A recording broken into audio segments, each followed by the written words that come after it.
Okay, let's go over some of the practice problems from lesson 4-5. I'm looking at number 13.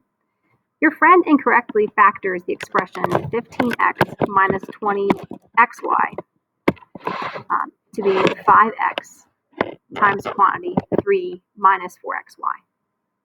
So the first thing you're going to do is factor it correctly. So let's not worry about what your friend thought it was. Let's start by factoring it correctly. And so what I'm going to do is I'm going to write over here, and I'm going to start off with this 15x minus 20xy. And then I'm going to come down like this. And I'm going to take this apart in pieces. And I'm going to start with the coefficients. I'm going to look at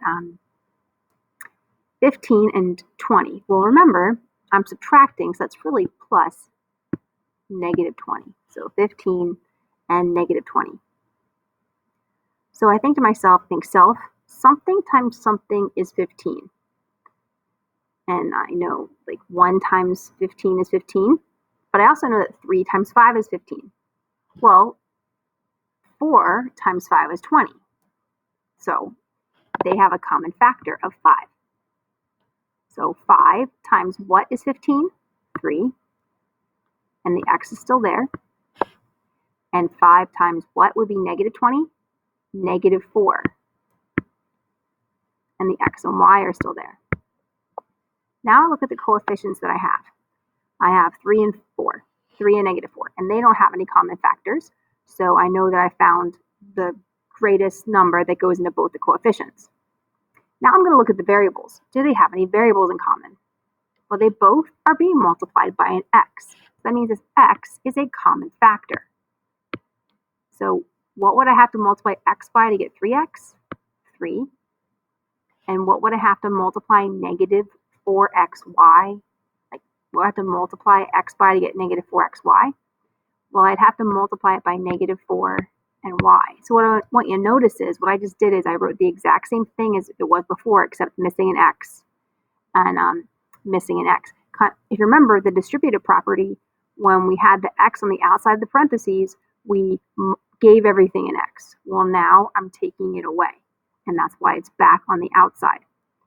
So what we have over here are the things on the outside of the parentheses, and I multiply them. 5 times x is 5x.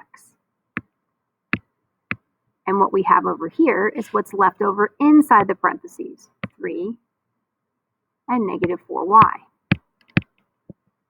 Well, what goes between them is this addition symbol. So to factor it correctly, it would be 5x is on the outside, and then on the inside would be 3 plus negative 4y is really minus 4y. So that would be done correctly. So how does this look different than what my friend did? Well, my friend has pretty much the same thing I have at this point. They have, trying to erase this a little bit. Oops, too much. Okay. My friend has 5x like I have. Okay. My friend has parentheses and 3 and the minus. All that's correct. It has the 4. Okay. And then, my friend left the x behind. So they left the x in the second term. So that's the error they made. They didn't factor out that x from the second term. Okay, and you know what? My friend's probably not the only one that's going to make that mistake from time to time. All right, let's look at number 16. Use the expressions below. Circle the expressions that have like terms. So I'm going to look, and as I see the way this is, like this first one, 14m and 14mn. Well, mn and m are not like terms. Okay, they're different. And when I come to this next one, 2y, 2x, and 4, all 3 of those are different terms. When I come over here, m plus 8m plus m. All right, all of those are like terms right there. They all have m's in them. This next one, I have a constant and a p. Nope. 5.75t plus 7.75t minus t. Those are all like terms. And this last one, 8xy minus 6xy. Well, they both have x and y. So if one of them had an x and one of them had an xy, they wouldn't be like terms. But since they both have xy, They are like terms. That's how it's different from the first one. Now I'll explain why the other ones do not have like terms. Well, we said, so in the first one, 14, M, and MN are not like terms because the second term has an N in it.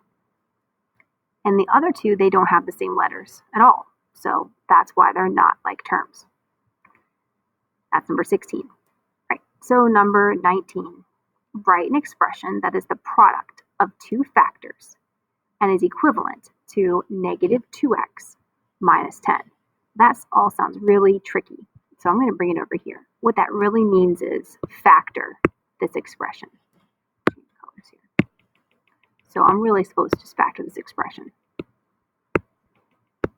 And they tried to really give us a difficult one because they put all these subtraction symbols, but it's actually not that difficult.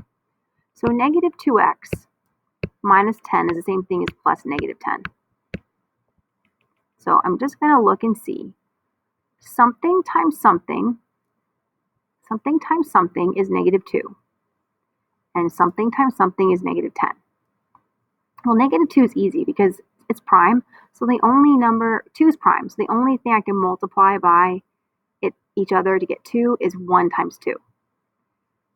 Okay, so to get negative 2, what if I did negative 2 times 1?